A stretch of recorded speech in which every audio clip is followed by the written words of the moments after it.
থামেন, আপনারা একটা জিনিস দেখাই, প্রথমে আপনাদের একটা জিনিস দেখাই।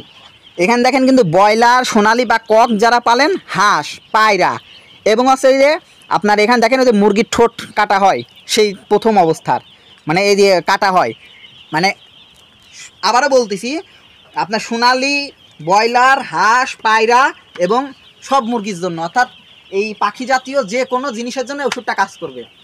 হ্যাঁ, তো এইটা নিয়ে আমি এখন বিস্তারিত বলবো যে ওষুধটা কী কাজে কাজে ব্যবহার করবেন।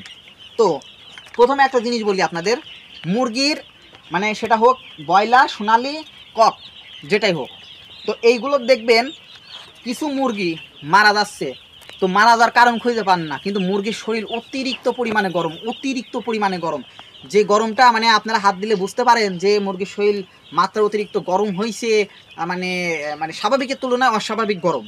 এবার আপনার ওই মুরগি আপনারা শরীরটা কাটেন, অনেকে মুরগি আছে ওই যে পোস্টমর্টম করার মতো করেন, তখন দেখা যায় যে ওই চামড়ার ওই দিয়ে গোশ এবং চামড়া এসে অতিরিক্ত লাল বা রক্তবর্ণ ধারণ করছে, সেটা দেখে মনে হয় যে আপনার মনে হয় ওই মুরগি গামবুড়া রোগ হয়েছে বা এরকম বা বিশেষ কিছু। ওইটা ক্ষেত্রে যদি আপনারা আগে যারা গামবুড়া বোঝেন না, মানে গামবুড়া রোগটা কি ওইটা যারা বোঝেন না, আমি এখন এই গামবুড়ার বিষয়টা বলবো না, কারণ ওই গুলাই ফেলতে পারেন। তারপর আমি বলি, তো ওই রকম যদি সমস্যা হয়, অতিরিক্ত গরম, ঠান্ডাও লাগছে, সাথে মুরগি গরম আছে, মুরগি ঝিম ধরে পড়ে থাকতেছে, ঝিম ধরে মাথায় এরকম পড়ে থাকে, ঠিক এইভাবে মাথায় এরকম করে পড়ে থাকে, মুরগি খায় না। এইবার আপনার মুরগি যদি আঘাত করছে, মানে কোনো কিছুতে আঘাত করছে, মুরগি যে কোনো কিছু আঘাত করছে, এবং আপনার মুরগির ওই যে ঠোঁট কাটেন, ওই যে যারা হচ্ছে সোনালি পালেন তারা ঠোঁট কাটেন, ওই কাটার পরে ওদের কিন্তু ব্যথা হয়, অনেক সময় ব্যথা হয়।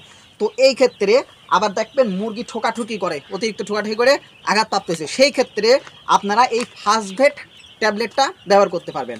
দেখেন, ইফেক্টিভ ইন আপনার ফিভার আর হচ্ছে পেইন, অর্থাৎ মুরগির মানে প্রায় পাখি জাতীয় জিনিসগুলো যেগুলো হচ্ছে আপনার জ্বর জাতীয় জিনিস আছে, জ্বর, আমি কিন্তু প্রথমেই কিন্তু বুঝাইছি যে মুরগির গা গরম, এই মুরগি বা এই পাখি জাতীয় জিনিসের যেগুলো জ্বর আসে, মুরগির জ্বর আসলে পরে এইটা কিন্তু আপনারা ব্যবহার করবেন। এবং ব্যথার জন্য এদের হাত পায়ে যে কোনো ব্যথা বা আপনারা বডিং করার পরে এক ঘর থেকে অন্য ঘরে নিয়ে যাচ্ছেন, সেই ক্ষেত্রে এই আপনারা ফাস্টভেটটা মুরগির ব্যবহার করবেন, বুঝতে পারছেন? ফাস্টভেটটা আপনার মুরগি ব্যবহার করবেন।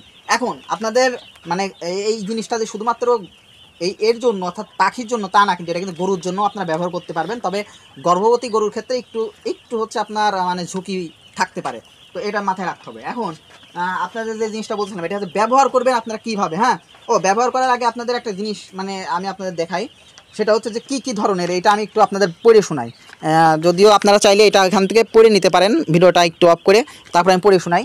সেটা হচ্ছে জ্বর, ব্যথা, টিকা দেওয়ার পরে ঠোঁট কাটা, তারপরে সংক্রামক জনিত যে কোনো সমস্যা, তারপরে আন্তরিক প্রদাহ, প্রসবজনিত অস্ত্রোপচার, তারপরে আঘাত, ইনজুরি এবং পুড়িয়ে গেলেও মানে অনেক সময় থেকে পুরা যদি কোনো সমস্যা থাকে, এই ক্ষেত্রে আপনারা এই আপনার যে কোনো পাখি জাতীয় জিনিসের এইটা ব্যবহার করবেন। তো এটা ব্যবহার করার নিয়ম একেবারেই সোজা।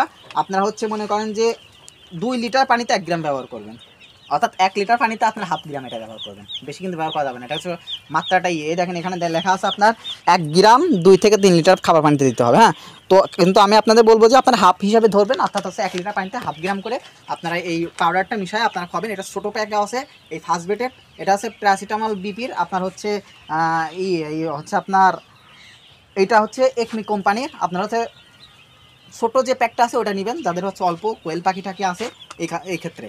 তো ধন্যবাদ সবাইকে, আসসালামু আলাইকুম।